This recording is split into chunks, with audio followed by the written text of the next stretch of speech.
technology is advancing fast, with some companies using them to deliver food and coffee to your door. But one trial has rubbed these neighbours the wrong way, saying the noise of the machines is driving them crazy. I ran out here waiting for it. When it actually comes over the house and delivers, it's still something to run out and watch. You're watching a real-life drone delivery trial taking place right here in Australia. Baker's Delight's most popular item with the Wing delivery system has been our cheese and bacon rolls and cheese nuts. Real companies delivering real products to real people, according to these slick promotional videos on the drone company's website. I have my grandchildren here. Turned out to be quite a hot day. Looked at my sunscreen, it was out of date. Ordered sunscreen for them, 7 minutes and it was here. But one neighbour's convenience can be another's bone of contention.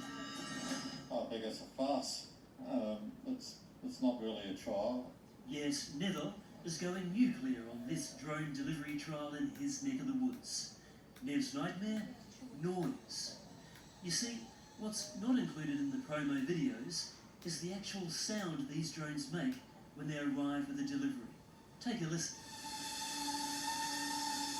They sound like an F1 racing car. NASA actually did a comparison with a whole lot of noises from cars, trucks, other sources of drones, and drone noise came out as the #1 horrible worst noise. And that's what we have to put up with every time the drones go over our heads. But how can this be? These promo vids feature beaming Aussie faces purring with delight at a flying cheese and bacon loaf from Baker's Delight, sunscreen from Chemist Warehouse, or munchies from the local Mexican joint being delivered in a matter of minutes. His Mexican meal, gluten-free, fully delivered. That's the convenience. Oh, you asked me how it makes me feel. Yeah, angry is a word. It's, very, very distressing. It is very distressing to me and the family and everybody else who gets to experience it. Robin says these damned drones aren't just upsetting people in the leafy Canberra suburb of Benithan, where the trial began 6 months ago. The neighbourhood before was really very peaceful. We've got a pond not too far from here, a lot of wildlife, lots of birds. They've all left since the trial has started. Mind you, this feisty feathered friend didn't fly the coop without having a crack at the propeller pest first. The drone delivery trial is being run by a Google spin-off company called Wing. And these aren't your typical drones. They measure more than 1 metre long and have 14 propellers. So far, they've buzzed their way to more than 2,500 homes in the nation's capital. Long list of things. Residents against the trial are not only concerned about privacy, but also safety, given our civil aviation laws have heavy restrictions on where most drones can fly. They've all been waived for Project Wing and for this trial, otherwise the deliveries couldn't go ahead. And our point is, if the safety requirements are good enough for everybody else who wants to fly a drone, why should this project, why should these deliveries have different safety rules to everybody else?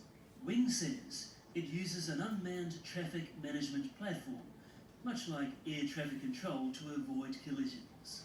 But could this company, backed by Google, pave the way for ordinary Aussies to make deliveries using their own recreational drones?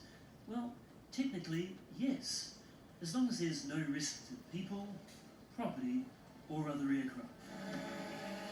We're also going to touch on airspace. And there's no better bloke to teach us the ropes than ace aviation drone pilot trainer Charles Chow. We're going to teach you how to identify all your controlled airspace. Charles has offered me a one-on-one session. After an in-depth tutorial on aviation rules and regulations, I'm ready to take to the skies, behind the controls of this supersized drone, which looks more like a Victor lawnmower. I might feel like Maverick, but like most Aussie part-timers, I'm more of a goose. Steve, don't worry. I'm going to start you off with a small one. This one here we're going to do your first flight on. While getting airborne is one thing, backyard drone users have well and truly had their wings clipped by aviation authorities thanks to accidents like these.